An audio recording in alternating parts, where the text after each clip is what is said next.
Bismillahirrahmanirrahim. Assalamualaikum warahmatullahi wabarakatuh. Perkenalkan, nama saya Raditya Wildaya dengan NIM 1058411072724 dari kelas 4A Informatika. Nah, di video ini saya akan merangkum 8 pertemuan mata kuliah rekayasa komputasional. Nah, pertemuan pertama itu membahas apa itu rekayasa komputasional. Sederhananya, ini adalah ilmu yang menggabungkan matematika, komputer, dan teknik untuk menyelesaikan masalah yang terlalu rumit diselesaikan secara manual. Nah, caranya itu untuk menggunakan simulasi komputer. Tools yang digunakan antara lain Python, MATLAB, dan C++. Nah, bidang ini dipakai di dunia kedokteran, energi, otomotif, hingga teknik sipil. Nah, di pertemuan 2, yaitu metode heuristik atau algoritma greedy.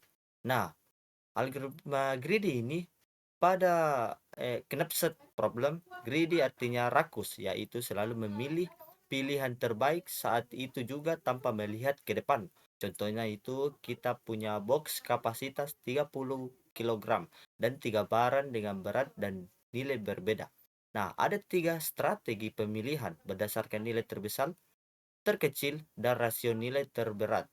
Nah, ternyata strategi rasio nilai perberat menghasilkan nilai paling optimal yaitu 40,8. Nah, pertemuan ketiga, algoritma greedy lanjutan.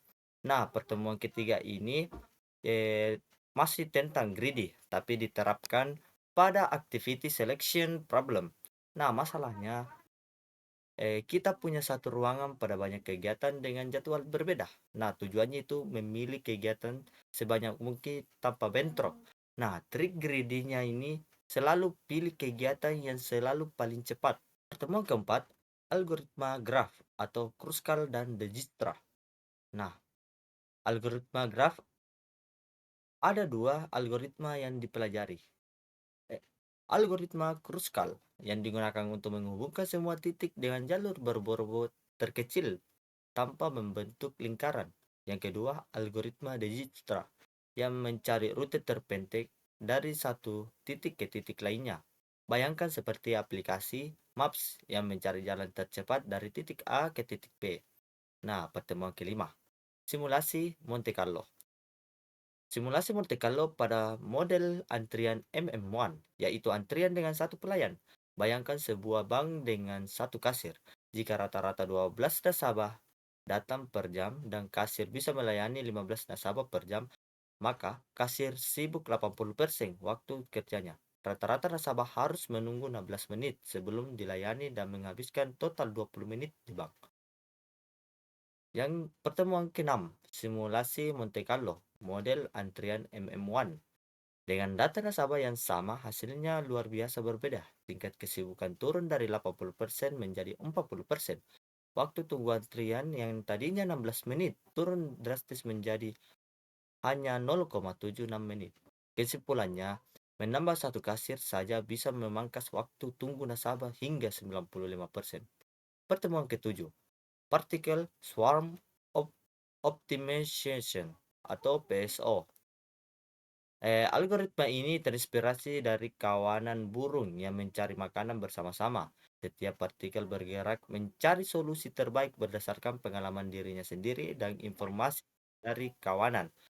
PSO sangat berguna untuk masalah optimasi yang kompleks dan tidak bisa diselesaikan dengan cara matematika biasa. Nah, dan pertemuan ke-8 itu studi kasus PSO. PSO untuk memprediksi harga rumah. Nah, PSO ini digunakan mencari koefisien terbaik dari rumus prediksi berdasarkan luas bangunan dan jumlah kamar dengan 3 partikel yang dicoba. Partikel pertama menghasilkan error paling kecil dengan nilai RMSE 140,7 sehingga menjadi solusi terbaik. Nah, proses ini terus diulang sampai ditemukan prediksi yang sangat akurat. Itulah rangkuman 8 pertemuan mata kuliah rekayasa komputasional, mulai dari dasar simulasi, algoritma greedy, graf teori, antrian Monte Carlo, hingga optimasi PSO. Mungkin sekian dari presentasi atau rangkuman dari saya. Kurang dan lebihnya mau dimaafkan. Billahi fisabilil haq fastabikul khairat. Assalamualaikum warahmatullahi wabarakatuh.